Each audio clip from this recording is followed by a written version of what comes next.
Everyone, welcome back to get another video. आज के इस वीडियो में हम लोग map filter and reduce method के बारे में पढ़ेंगे। मैप फिल्टर और रिड्यूस मेथड जावास्क्रिप्ट में काफ़ी ज़्यादा इंपॉर्टेंट है एंड इंटरव्यू पर्सपेक्टिव से भी काफ़ी ज़्यादा इंपॉर्टेंट है, क्योंकि मोस्ट ऑफ द टाइम हमेशा पूछ ही लिया जाता है कि मैप फिल्टर और रिड्यूस मेथड क्या होते हैं। ठीक है, यार हम पिछले वीडियोज़ में जैसे हमने पढ़ा है, काफ़ी सारे मेथड्स के बारे में पढ़ा है, एरे के डिफरेंट डिफरेंट मेथड्स पढ़े हैं। तो मैप फिल्टर और रिड्यूस भी एरे के मेथड्स ही हैं। तो हम लोग स्टार्ट करते हैं मैप मेथड से। तो जो मैप मेथड है, ये क्या करता है, ये हमें एक नया एरे रिटर्न करके देता है। और इसमें क्या होता है, ये जो मैप फंक्शन है, एरे के हर एलिमेंट के लिए ये फंक्शन कॉल होता है। ठीक है, इसे एग्जाम्पल के साथ समझते हैं। तो सबसे पहले है मैप मेथड। ठीक है, अब मैं यहाँ पर क्या करूंगी, एक एरे बना लूंगी पहले, और एरे में हम रैंडमली कोई भी एलिमेंट स्टोर करा लेते हैं। ठीक है, 1 2 3 4 5 6। ठीक है, तो यहाँ पर 6 एलिमेंट्स का एक एरे हमने बना लिया है। अब इसमें हम क्या करेंगे, अब इसमें हम लगाएंगे map function, array dot map. और इसमें क्या होगा कि हमें पैरामीटर में एलिमेंट पास करना होगा, और एरो फंक्शन का यूज करके रिटर्न क्या लिख देती हूँ, console डॉट लॉग। ठीक है, तो यहाँ पर मैंने लिख दिया एलिमेंट। अब मैं इसे समझा देती हूँ कि इसका क्या मतलब है। इसका ये मतलब है कि जो हमारा एरे है, यानी इस पे हमने मैप मेथड यूज किया है, और इसमें क्या होगा, क्योंकि ये जो मैप मेथड है, ये हमारे एरे के हर एलिमेंट के लिए ये फंक्शन को कॉल करेगा। यानी कि जैसे कि यहाँ पे मैंने लिखा है console डॉट लॉग एलिमेंट, तो क्या होगा, सबसे पहले यहाँ पर 2 प्रिंट होगा। ठीक है, उसके बाद से 3 के लिए ये फंक्शन चलेगा, तो फिर 3 प्रिंट होगा। उसके बाद 4 के लिए ये फंक्शन चलेगा, तो फिर 4 प्रिंट हो जाएगा। फिर 5 के लिए ये फंक्शन चलेगा, तो अब क्या 5 प्रिंट हो जाएगा। इसी तरीके से, क्योंकि ये सारे एलिमेंट्स के लिए ये फंक्शन कॉल होगा, तो एक एक करके सारे एलिमेंट्स प्रिंट हो जाएंगे। ठीक है, तो इसका आउटपुट देखते हैं। तो हाँ, सारे एलिमेंट्स 2 3 4 5 6 7 प्रिंट हो गए। तो यार अगर हम यहाँ पर एलिमेंट इनटू एलिमेंट करें, तो अब क्या हम देख पाएंगे, पहले 2 के लिए ये फंक्शन कॉल होगा, तो हमें क्या मिलेगा, 2 इंटू 2 दैट इज 4। पहले हमें आउटपुट मिलेगा 4। उसके बाद 3 पे जाएगा, 3 के लिए ये एलिमेंट कॉल होगा, और फिर हमें क्या आउटपुट मिलेगा, 3 इंटू 3 दैट इज 9। इसी तरीके से 4 पे जाएगा, देन हमें 4 पे फिर ये फंक्शन कॉल होगा, फिर हमें क्या मिलेगा, 4 इंटू 4 दैट इज 16। ठीक है, इसी तरह से सारे एलिमेंट्स के लिए ये वर्क करेगा। तो इसका आउटपुट भी देख लेते हैं। तो हाँ, 4 9 16 25 36 एंड 49। तो इसका आउटपुट ऐसे ही आएगा। इसका मतलब यही है कि जो हमारा मैप मेथड है, इसमें क्या होता है कि एरे के हर एलिमेंट के लिए ये जो फंक्शन है, वो हर एलिमेंट के लिए कॉल होता है। और यहाँ पर ज़रूरी नहीं कि हम एलिमेंट लिखें, हम यहाँ पर कोई भी नाम ले सकते हैं। यहाँ पर मैं ई ले सकती हूँ, ठीक है, या फिर ए ले सकते हैं सिंपली। यहाँ पर भी मैं ए और ए। ठीक है, तो नाम आप कुछ भी ले सकते हो। मतलब इसका यही है कि यहाँ पर ये जो भी फंक्शन में हम जो भी लिखेंगे, ये किसके लिए काम करेगा, ये एरे के हर एलिमेंट के लिए 1 बाय 1 ये कॉल होगा ये फंक्शन। ठीक है, तो अभी भी अगर मैं इसका आउटपुट देखूं, तो नाम चेंज करने से कुछ चेंज नहीं हुआ, आउटपुट वही आ रहा है। ठीक है, 4 9 16 25 36 and 49। So this was all about map function. ठीक है, और इसी तरह से सेम एक फंक्शन होता है एरे में, दैट इज फॉर ईच। तो फॉर ईच फंक्शन क्या करता है, फॉर ईच फंक्शन भी वैसे ही काम करता है जैसे मैप फंक्शन काम करता है। बस दोनों में डिफरेंस ये है कि जो मैप फंक्शन है वो एक नया एरे रिटर्न करता है, ओरिजिनल एरे में चेंजेस नहीं करता। बट जो फॉर ईच मेथड है, वो क्या करेगा, वो ओरिजिनल एरे में मॉडिफिकेशन कर देता है, ओरिजिनल एरे में चेंजेस कर देता है। ठीक है, सो मैप फंक्शन और फॉर ईच फंक्शन में बस यही डिफरेंस है, बाकी काम दोनों सेम तरीके से करते हैं। दोनों ही फंक्शन में क्या होता है, एरे के सारे एलिमेंट्स के लिए फंक्शन कॉल होता है। ओके, सो अब हम लोग आते हैं फिल्टर मेथड पे। फिल्टर मेथड क्या करता है, जैसे हमारा जो एरे है, उसमें जो भी एलिमेंट्स है, ठीक है, एक कंडीशन स्पेसिफाई करता है फिल्टर मेथड। अगर जो जो एलिमेंट्स उस कंडीशन को सेटिस्फाई करते हैं, केवल वही एलिमेंट्स को रिटर्न करता है फिल्टर मेथड। तो यहाँ पर एग्जाम्पल से समझते हैं। यहाँ पर यार मान लो मैं एक दूसरा एरे बना लेती हूँ, कॉन्स्ट ए, चलो एर नाम देती हूँ, ठीक है। इसमें मैं क्या करूँगी, 1 2 3 4 5 6, ठीक है, 6 एलिमेंट्स का मैंने एरे बना लिया है। और इसमें हम क्या करेंगे, एर डॉट फिल्टर, मैं फिल्टर मेथड लगा रही हूँ इस वाले एरे पे। एंड अगेन इसमें हम एलिमेंट लेंगे। अब हम क्या करेंगे, यहाँ पर रिटर्न करेंगे, केवल वो एलिमेंट्स रिटर्न करने हैं हमें जो कि इवन हो, ठीक है। तो इवन के लिए क्या कंडीशन होगी, इवन की कंडीशन है कि एलिमेंट जो है जब उसे हम डिवाइड करें 2 से तो हमें 0 रिमाइंडर मिलना चाहिए, ठीक है।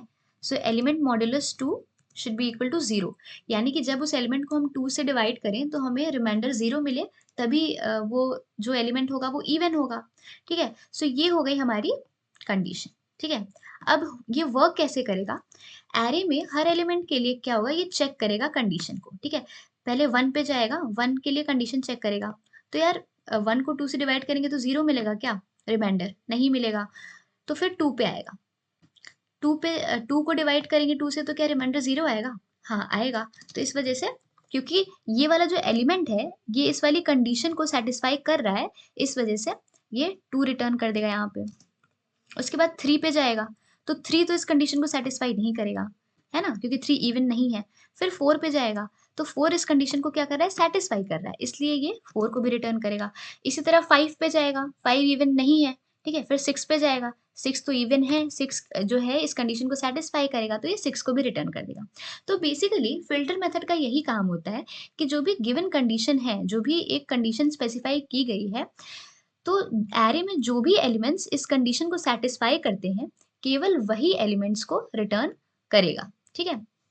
तो यहाँ पर मैं क्या करती हूँ, इससे एक वेरिएबल में स्टोर करा लेते हैं, चलो बी ले लेते हैं, ठीक है। तो मैंने क्या किया, const b is equals to ये, और अब यहाँ पर मैं क्या करूँगी, बी को प्रिंट करा दूंगी, console डॉट लॉग बी, ठीक है। तो आउटपुट देखते हैं। तो यार आउटपुट में हमें एग्जैक्टली क्या मिल रहा है, एरे मिल रहा है जिसमें 2 4 और 6 है, ठीक है, क्योंकि 2 4 और 6 ही है जो कि इवन नंबर्स हैं। तो फिल्टर मेथड क्या करता है, फिल्टर मेथड नया एरे रिटर्न करके देगा जिसमें क्या होगा, वो एलिमेंट्स होंगे जो कि गिवन कंडीशन को सेटिस्फाई करते हैं, ठीक है। सो आई होप आपको समझ आया होगा कि फिल्टर मेथड का क्या काम है, ये कैसे काम करता है। तो अब हम लोग रिड्यूस मेथड के बारे में पढ़ेंगे। रिड्यूस मेथड क्या करता है, it reduces the array into a single value based on specific operation. यानी कि जैसे मान लो एक एरे है, उसमें हमें सम कैलकुलेट करना है, प्रोडक्ट कैलकुलेट करना है, या मैक्सिमम वैल्यू निकालनी है, मिनिमम वैल्यूज निकालनी है, या कोई भी ऑपरेशन ऐसा परफॉर्म करना है, तो रिड्यूस मेथड क्या करता है, उस पूरे एरे को एक सिंगल वैल्यू में रिड्यूस कर देता है। तो इसे भी एग्जाम्पल के साथ देखते हैं, रिड्यूस मेथड। तो सबसे पहले हम इसमें भी एक एरे बना लेंगे जिसका नाम मैं दे देती हूँ नम, और इसमें मैं 1 2 3 4 5, तो मैं 5 एलिमेंट्स मैंने स्टोर करा लिए हैं इस एरे में। और अब मैं सम नाम का वेरिएबल बना ले रही हूँ। इसमें हम क्या करेंगे, जो हमारा नम एरे है इस पर हम रिड्यूस मेथड लगाएंगे, एंड यहाँ पर क्या करेंगे, a, b पैरामीटर्स लेंगे, एंड देन क्या रिटर्न कर देंगे, a प्लस b।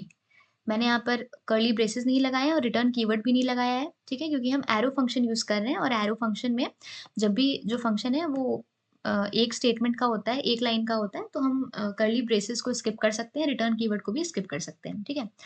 तो अब इसमें ये समझते हैं कि ए और बी क्या है।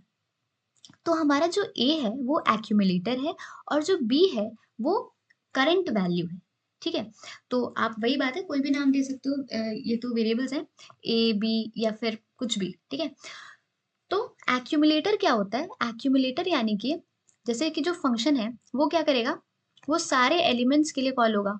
तो क्या होगा, जैसे मान लो 1 और 2 के लिए कॉल हुआ, 1 + 2 क्या हुआ 3, तो अब जो 3 है यानी कि जो पिछले जितने भी एलिमेंट्स हैं उनका रिजल्ट जो है वो ए क्या करेगा, अपने आप में स्टोर करेगा। ठीक है, ऐसा वेरिएबल है जिसमें पहले के जो एलिमेंट्स हैं जिन पर हमारा फंक्शन अप्लाई हुआ है उसका रिजल्ट स्टोर करके रखेगा, और बी में क्या रहेगी, करंट वैल्यू। ठीक है, अगर नहीं समझ में आया तो मैं फिर से बता देती हूँ। जैसे ये काम कैसे करेगा, देखो रिड्यूस मेथड लगेगा इस एरे पे। सबसे पहले क्या करेगा, ये 1 और 2 को ले लेगा। ठीक है, और हमें रिटर्न क्या करना है, a प्लस बी, राइट। तो ये क्या करेगा, 1 प्लस 2 करेगा। तो सबसे पहले 1 प्लस 2 किया तो क्या आया, 3 आया रिजल्ट। तो अब a में क्या स्टोर हो जाएगा, 3 स्टोर हो जाएगा। अब a में 3 स्टोर हो गया और b क्या ले लेगा, क्योंकि 1 और 2 तो हो ही चुका है 1 और 2 पे काम, तो अब 3 ले लेगा। तो यानी कि अब a में है 3 और b में भी है 3। अब 3 प्लस 3 क्या होगा, 6 होगा। तो अब a क्योंकि एक्यूमुलेटर है, वो पहले के जितने रिजल्ट्स हैं वो स्टोर करता है। तो अब रिजल्ट क्या है, 6। तो अब a में क्या चली जाएगी वैल्यू, a में 6 हो जाएगी, और अगली वैल्यू यानी कि करंट वैल्यू क्या हो जाएगी, 4। तो b में आ जाएगा हमारा 4। अब अगेन क्या होगा, 6 और 4 का सम क्या होगा, 10, राइट। तो अब a में क्या हो गया, एक्यूमुलेटेड रिजल्ट है, तो a में क्या है, पहले की जितनी वैल्यूज है उन सबका रिजल्ट यानी कि 10, और b में होगी करंट वैल्यू यानी कि अब अगली वैल्यू कौन सी है, 5। तो b में होगा 5, a में है 10, b में है 5। अब इसका रिजल्ट क्या निकल के आएगा, 10 प्लस 5 क्या होता है, 15। और क्योंकि सारे एलिमेंट्स पर हमने अप्लाई कर लिया है तो इस वजह से जो फाइनल रिजल्ट है वो आएगा 15। और अगर हम देखें 1 प्लस 2 प्लस 3 प्लस 4 प्लस 5 तो इसका आउटपुट जो है वो 15 ही आएगा। अगर हम प्रिंट कराएं console.log sum तो हमें आउटपुट में 15 ही मिलेगा। ये देखो, तो ये आउटपुट में हमें 15 मिल रहा है। ठीक है, तो इसने क्या किया, इस पूरे एरे जो था, इस पूरे एरे को किस में रिड्यूस कर दिया, एक सिंगल वैल्यू में।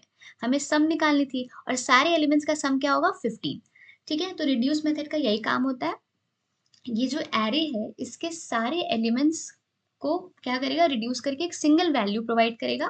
ठीक है, हमें सम निकालना हो, प्रोडक्ट निकालना हो, कुछ भी करना हो, तो ये क्या करता है, 2 पैरामीटर्स लेता है। एक्यूमुलेटर में क्या होता है, पिछले वैल्यूज पे जो पिछले एलिमेंट्स हैं इन पर जब ये अप्लाई हुआ ये फंक्शन तो जो रिजल्ट आया वो रिजल्ट एक्यूमुलेटर स्टोर करता जाएगा। ठीक है, यानी कि 1 प्लस 2 क्या हुआ, 3 हुआ, तो अब a में 3 स्टोर हो गया।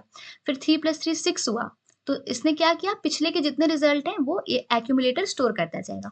और बी में क्या रहेगा, करंट वैल्यू आती जाएगी आती जाएगी। इस तरह से हमें आउटपुट मिलेगा। आई होप आप लोग को मैप, फिल्टर और रिड्यूस मेथड समझ में आया होगा। बहुत ही ज़्यादा इजी है, मैं शॉर्ट में फिर से बता देती हूँ। मैप मेथड क्या करता है, ये क्या करेगा, ये हमें एक नया एरे रिटर्न करके देगा, और ये जो फंक्शन है वो एरे के हर एलिमेंट के लिए कॉल होगा।